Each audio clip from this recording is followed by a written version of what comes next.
반갑습니다. 제가 주중에 감기가 걸렸네요. 중한 목소리를 오히려 또 그런 측면도 네요. 감사합니다. 아, 열이나 몸살은 별로 없는데 콧물, 기침이 좀 나고 그러네요. 여러분도 환절기에 감기 조심하시기 바랍니다. 오늘 이제 평신도 설교 제목은 바른 교회, 따뜻한 교회, 즐거운 교회. 제 평소 생각을 또 특히 이제 요즘 드는 생각을 이렇게 한번 정리를 해 봤습니다. 어, 제 설교한 원고를 읽겠습니다. 지난 몇 년 동안 우리 교회를 방문한 분이 많지는 않지만 몇 분 계셨습니다. 이제 오늘 예배 막 시작을 하면서 이제 세 분이 또 새롭게 방문을 하셨네요.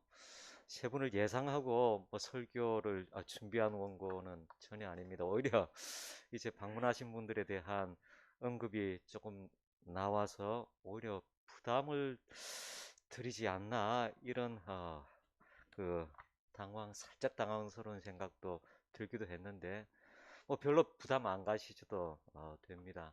두 분은 그 전에 이제 재방문이시고 한 분은 이제 원래 처음 이제 됐는데 전혀 부담 가지지 않으셔도 됩니다. 우리 교회 뭐 이렇게 인원은 소수지만 생각보다 쿨해요. 우리 특별히 이제 자율신앙을 모토로 하고 그래서 뭔가 부담 주는 뭐 그런 건 별로 없습니다. 계속하겠습니다. 불현듯 이런 생각이 들었습니다. 이 방문한 분들이 몇 분 계셨거든요. 이분들이 와서 본 우리 교회 분위기는 어땠을까? 우리 교회의 첫인상은 어땠을까? 아마도 이런 부분은 포함되어 있을 것 같습니다. 교인 수가 많이 적구나. 확실히 부담될 정도로. 그리고 연령대가 많이 높네. 자녀를 두신 분은 이 교회 다니면 우리 아이들은 어쩌지? 이런 현실적인 고민도 따르는 것 같습니다. 우리 교회의 개혁적인 특성에 대해서 미리 알고 오신 분들도 아마 이런 인상을 피하기는 어려우셨으리라 짐작해 봅니다. 최근에 방문한 어떤 분은 한 몇 달 됐죠. 고개를 푹 숙이고 눈도 마주치지 않으려 하셨습니다. 어, 저는 이제 그 화정 그 행진동 사는데 화정역 광장 지나노라면 화정역 광장에서 신천지 분들 피하려 애써 눈 깔고 가는 저희 모습이 오버랩 됐습니다. 우리 교회가 이렇게 부담스러운 존재인가? 우리 공동체 분위기가 좀 이상한가? 별 생각이 다 들었습니다. 구성원으로서 저 스스로는 자부심을 가진 공동체인데 마음이 좀 상했습니다. 여러분들도 그때 비슷한 느낌을 받지 않으셨는지 모르겠습니다. 넘어서 교회를 방문하는 분들이 넘어서 교회와 함께 신앙생활하는데 부담을 느끼는 것 같습니다. 더욱 우려스럽게는 우리 구성원들도 넘어서 교회를 매력적인 공동체로 생각하는지 때로는 회의감이 들기도 합니다. 몇 년 전에 넘어서 교회가 나뉘는 아픔을 겪으며 숫자가 절반으로 줄었는데 이후에도 한 사람 두 사람 이탈하는 상황을 보아왔습니다. 구성원의 변동은 어느 공동체나 겪는 그런 이제 현상입니다. 그런데 우리의 경우 조금씩이기는 하지만 지속적으로 유출이 일어나기에 걱정이 됩니다. 지난 5년간 유입은 두 분밖에 없습니다. 그중에 이제 한 분이 지금 앉아 계신데 격하게 환영합니다. 어, 왜 이럴까? 왜 관심이 있어 방문한 분들조차 합류하지 못하는 것일까? 심지어 오래 함께한 분들도 한 분, 두 분 떠나는데 왜일까? 이러다 넘어서 교회가 소멸하는 것은 아닐까? 급기야 생존을 걱정하게도 됩니다. 교회의 목적이 모임 자체에 있는 것은 아닙니다. 교회는 모임을 위한 모임이 아닙니다. 하지만 솔직한 마음을 고백하자면 저 역시도 매주일 교회를 참석하면서 오늘은 몇 분이나 오실까?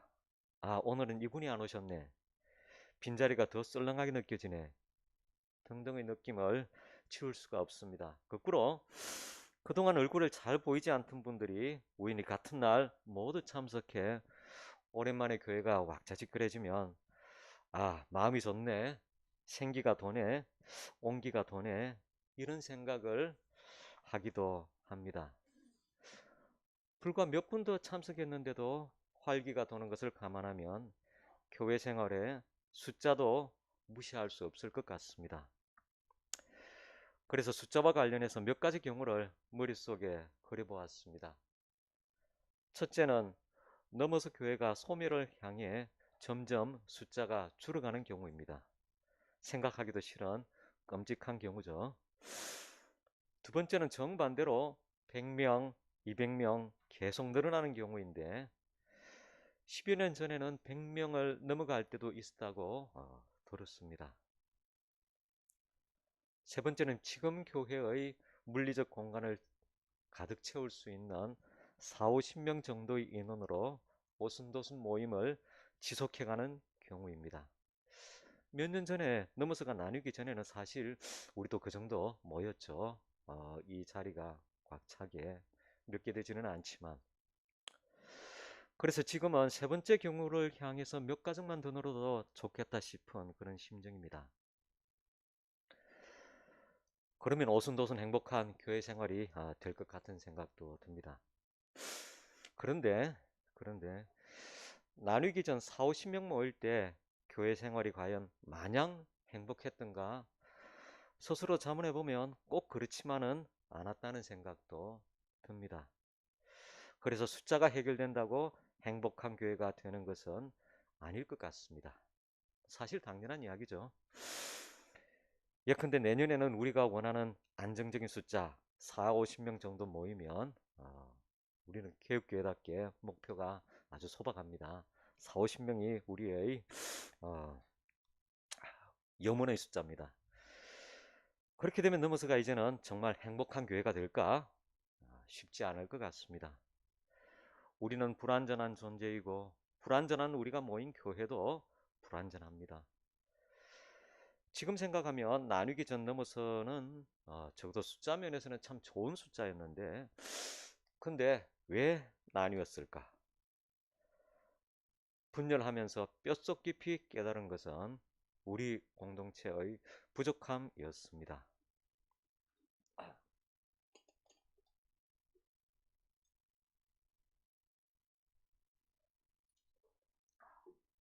얼마 전에 이제 우리가 독서 모임을 진행을 하고 있거든요. 얼마 전에 첫 필독서 천국만이 내 집은 아닙니다.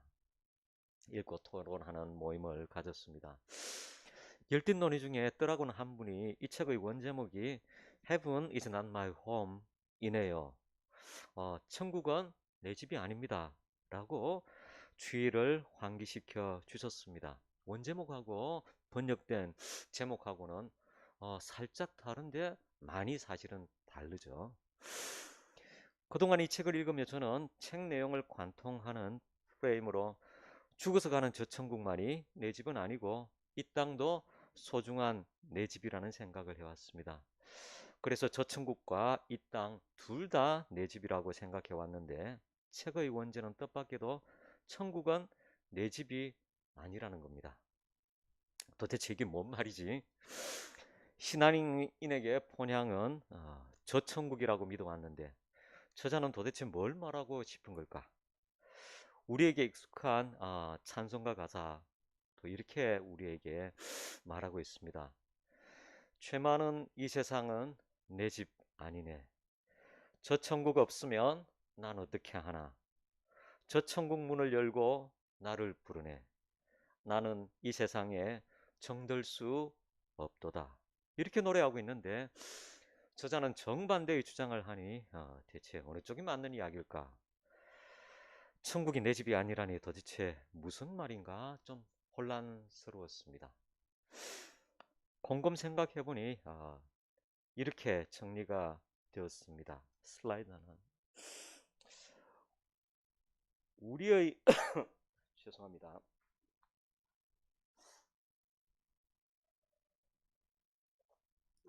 우리의 삶의 가치를 죽어서 가는 저 천국에만 둔다. 그래서 이 땅은 내 집이 아니다.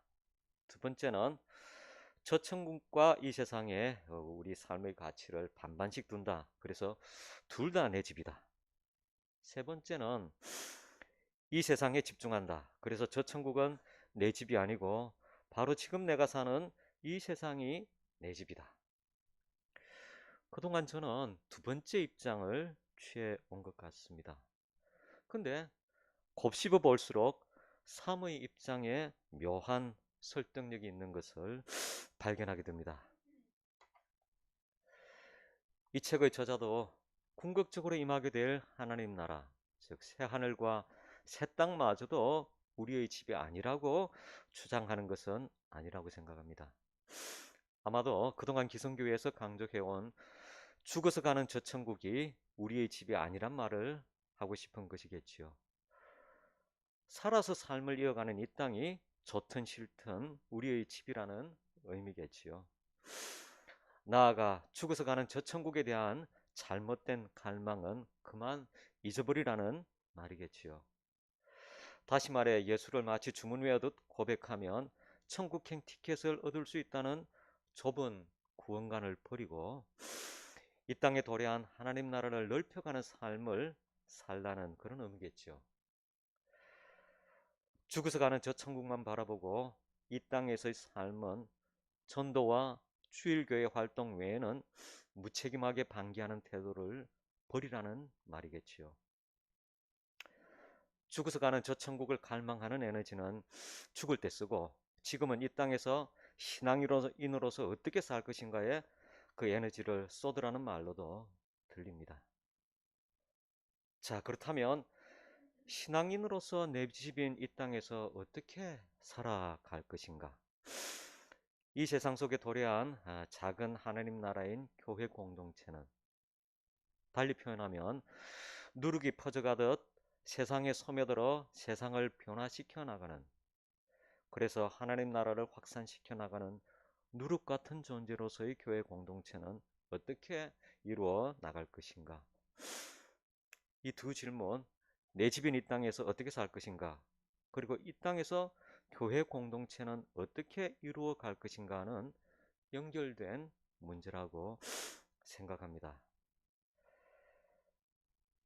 천국은 내 집이 아닙니다. 이 저자의 시각에 따르면 우리는 어떤 공동체를 이루며 살 것인가 라는 문제는 이 땅에서 어떻게 살 것인가 라는 문제와 떼어서 생각할 수가 없습니다. 앞서 찬송과 가사 같은 이분법, 즉 그런 삶이라면 이 땅의 삶은 어차피 청산되어야 될 그런 삶이니 어떻게 살아도 문제없고 저 천국 가는 티켓을 어떻게 얻을 것인지만 신경 쓰면 되겠죠. 하지만 이 땅이 우리의 집이고 이 땅이 새 땅으로 변해서 하나님 나라가 도래한다면 이 땅에서 우리의 삶은 천국 씨앗을 이 땅에 심듯 살고 교회 생활은 마치 천국 살듯 그렇게 살아야 되겠죠. 그러면 천국 살듯 하는 교회 생활은 과연 어떤 것일까요? 다시 우리 넘어서 교회로 돌아오겠습니다. 우리는 어떤 공동체를 이루며 살아갈 것인가? 이상적인 교회에 대한 조직신학적인 정의는 저는 할 능력도 없고 또 그렇게 할 마음도 없습니다. 이 절에서 저는 이번 설교를 준비하면서 보다 현실적이고 구체적으로 넘어서는 어떤 분위기의 교회를 목표로 하는 것이 좋을까를 고민해 보았습니다. 우리의 신앙과 신념은 결국 우리 교회의 분위기로 구체화된다고 드러난다고 생각하기 때문입니다. 세 가지 형용사가 떠올랐습니다. 바른, 따뜻한, 그리고 즐거운. 바른 교회, 따뜻한 교회, 즐거운 교회가 되도록 하면 하나님이 잘했다 칭찬하는 매력적인 천국 비스무리한 그런 교회가 되지 않을까 혼자서 상상을 해봤습니다. 그러면 그렇게 되면 다니는 구성원들도 행복하고 방문하는 분들도 마음이 끌리는 그런 교회가 되지 않을까 상상해 보았습니다. 물론 저희 상상이고 여러분은 어떤 교회를 꿈꾸시는지 함께 머리를 맞대고 이야기 나누면 좋을 것 같습니다. 바른교회에 대해서 조금 더 말씀을 나누도록 하겠습니다. 바른교회 공의에 관한 이야기죠. 넘어서는 좀 단순화시켜서 말하자면 한마디로 바른교회가 되기를 원하는 마음으로 시작했던 것 같습니다. 인터넷 홈피에 나타난 이제 우리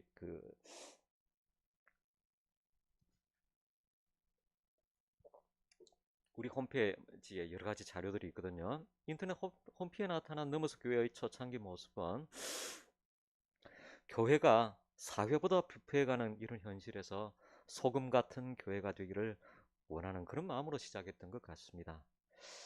비뚤어진 한국 교회 상황에서 뛰쳐나와서 바른 교회가 되겠다는 마음으로 시작했습니다. 그래서 기성교회의 삐뚤어진 모습을 많이 우리 스스로는 그런 모습을 닮아가지 말아야지 반면교사로 많이 스스로 교정했던 것 같습니다. 그리고 건강한 작은 교회나 연합, 이 건자견에서도 우리 교회는 핵심적인 역할을 맡아서 한국 교회의 새로운 모델을 세우는데 진력했습니다. 그래서 투명한 재정, 민주적 운영, 기성교회에서는 참 찾기 힘들죠. 이 목표는 상당 부분 이루어진 것 같습니다. 그런데 이 그런데가 중요합니다. 바른 교회만으로는 행복한 교회가 되지 않는다는 사실을 분열의 아픔을 겪으면서 배웠습니다. 돌이켜보건대 서로 감싸는 마음이 부족했던 것 같습니다. 서로에 대한 이해가 부족했고 소통이 부족했습니다. 사랑이 부족했습니다. 그래서 이제 두 번째 따뜻한 교회입니다. 사랑이죠, 핵심. 바른 교회는 분열로 치닫기 쉬운 것 같습니다. 정치권에서 흔히 하는 말로 보수는 부패로 망하고 진보는 분열로 망한다는 말이 있습니다. 여러 가지 요인이 있겠지만 전임 목회자가 추구하는 방향이 달라 갈등이 정폭되었던 것은 사실인 것 같습니다. 그렇지만 망하지 않으려면 달라도 서로 감싸 안아야 되는데 넘어서 송 가사같이 우리가 넘어서 송 가사가 있거든요. 그 가사 내용에 보면 지연, 학연, 인종을 넘어서 서로 감싸 안자는 그런 내용이 나옵니다. 서로 관용하자는. 그래서 그렇게 감싸 안듯 방향이 달라도 허심탄회하게 대화를 더 했어야 하는데 그런 아쉬움이 남습니다.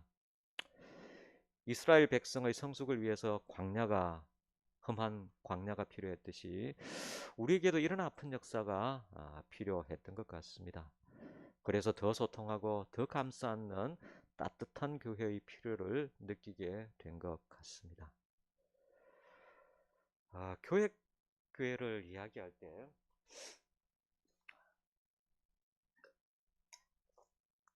개혁교회의 특성으로 이제 정직, 공의를 많이 이야기하죠. 정직한 개혁교회는 어쩌면 당연해 보입니다. 그리고 그래서 이루기 쉬워 보입니다. 근데 따뜻한 개혁교회는 어떨까요? 따뜻한 개혁교회, 단어의 조합조차 조금 생경해 보입니다. 그래서 어려워도 보입니다. 그렇지만 쉽지 않기에 가치 있는 목표가 될 것 같습니다. 그래서 머리가 아닌 가슴으로 앞으로 더 가열차게, 더 따뜻하게 우리 공동체를 만들어가면 좋겠습니다. 세 번째는 즐거운 교회입니다. 즐거움, 기뻐하라, 즐거워하라, 문화 이런 내용들입니다. 바른 교회에서 시작해 따뜻한 교회, 그리고 더 나아가서 즐겁기까지 한 교회라면 방문객도 마음이 끌리는 그런 매력적인 교회가 될 것 같습니다. 저희 상상입니다. 잠시 저희 옛날을 회상해 보겠습니다. 돌아보면 저는 이제 중학교 때부터 이제 교회를 나가기 시작을 했습니다. 미션 스쿨을 이제 뽑는 바람에 중고등학교 시절 교회는 참 재미있었던 것 같습니다.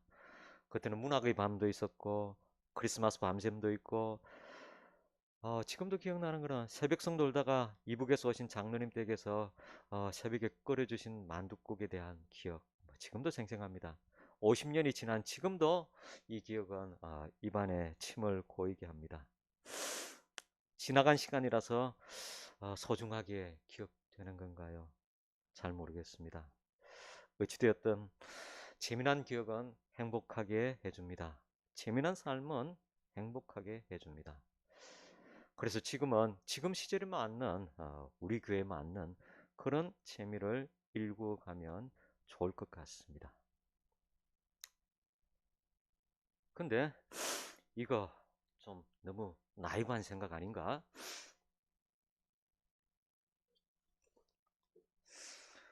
고통받는 사람들이 넘쳐나는 지구촌에서 아직 예수를 영접하지 않은 수많은 사람들이 우리 곁에 존재하는 상황에서 마음 편하게 즐겁게 생활한다면 이게 맞는 일일까? 또 이렇게 생각을 해봤습니다. 삶에 대한 우리들의 총체적인 태도에 관한 이야기인데 삶에 대한 우리들의 총체적인 태도는 우리 자식들이 어떻게 살았으면 좋겠는지 바라는 마음에 잘 반영되고 표현되어 있다고 생각합니다. 특히 아이들이 출가할 때, 결혼할 때 주고받는 대표적인 덕담은 잘 살아. 예, 잘 살게요. 뭐 이거죠. 이때 잘 살아의 의미는 부자로 사는 것을 의미하지는 않습니다. 오히려 다투지 말고 오순도순 재미나게 살아에 가까운 것 같습니다. 있으면 좋겠지만 좀 없어도 형편껏 어순도순 재미나게 살 수 있으니까요. 하나님도 우리를 세상에 출가시키고 비슷한 마음이 아니실까요?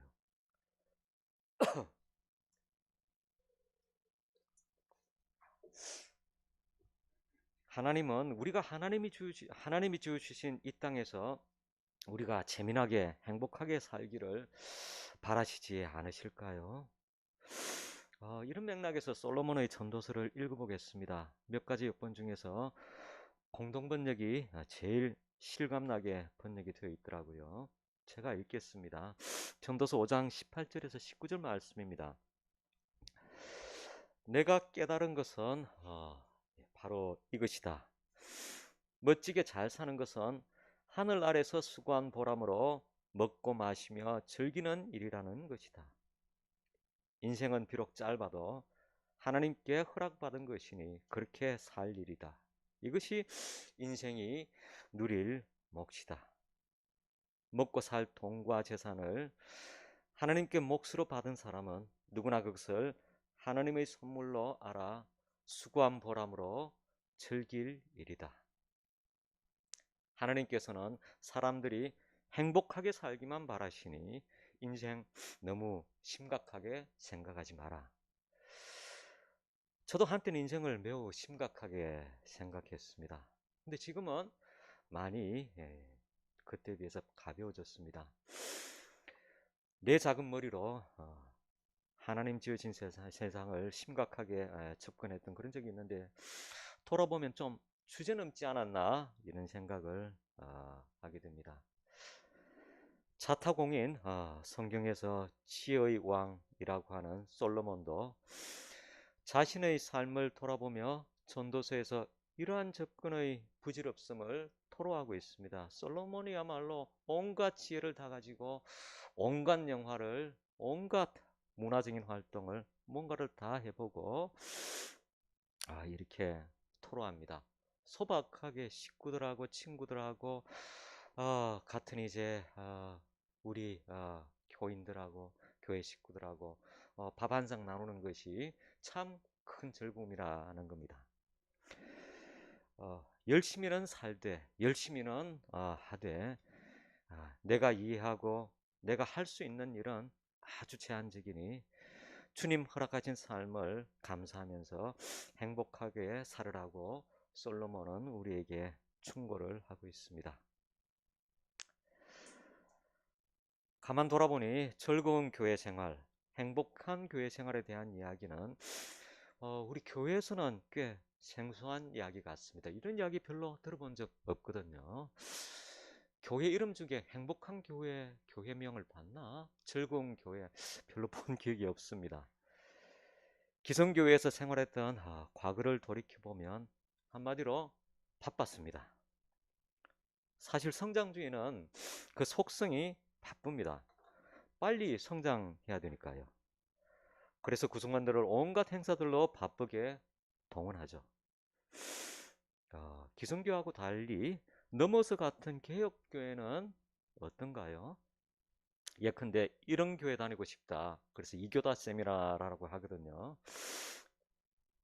건강한 작은 교회 연합에서 오랫동안 이제 진행되었던 그런 세미나입니다. 이런 이교다 세미나는 그 내용은 아마 죄다 기성교회의 문제를 극복하는 방향으로 그 내용이 점철되었던 것 같습니다. 날카로운 분석도 필요하지만 이제는 균형을 맞춰서 교회에서도 즐거움에 대한 담론도 있으면 좋겠습니다. 세상에서 어쩌면 우리 스스로에게도 점차 비호감이 되어가는 교회와 신앙생활과 교인들이 호감을 찾아가면 좋겠습니다. 회복해 갔으면 좋겠습니다. 한국의 교회가 기독교 신앙이 도입될 때는 아마도 지금보다는 훨씬 그러했을 것 같습니다. 그때는 발랐고 또 따뜻하고 지금보다는 또 즐겁지 않았나 모르겠습니다. 결혼한 아이들은 부모님께 잘 사는 모습을 보여드리는 것이 최고의 효도라고 생각합니다. 저희 아들, 딸 둘 다 이제 얼마 전에 결혼을 시켰는데 우리 아이들 그렇게 생각을 하는 것 같습니다. 아마 대부분 아마 그렇게 생각을 할 거예요. 그렇다면 아마도 우리도 우리가 잘 사는 모습을 하나님께 보여드리는 것이 하나님께 대한 최고의 효도가 아닐까요? 그러면 다시 돌아와서 우리가 어떻게 사는 것이 신앙인으로서 잘 사는 것일까요? 저와 여러분들께 드리는 질문으로 설교를 마칩니다. 기도하겠습니다. 하나님, 생각하기 힘들었지만 저희 어줍지 않은 생각이라도 이렇게 나누는 기회를 주심을 감사드립니다. 넘어서 교회가 보다 매력적인 교회가 되기를 원합니다. 바르고 따뜻하고 즐거운 교회가 되어서 하나님의 마음이 끌리고 그리고 다니는 우리가 행복하고 쳐다보는 사람들도 끌리는 그런 교회가 되기를 원합니다. 적은 숫자라도 행복한 신앙생활을 할 수 있음을 깨우쳐 주시기 원합니다. 숫자의 많고 적음보다는 우리들의 관계, 우리와 하나님의 관계 속에서 즐거움을 누릴 수 있는 저희들 되게 하여 주옵소서. 예수님 이름으로 기도드렸습니다.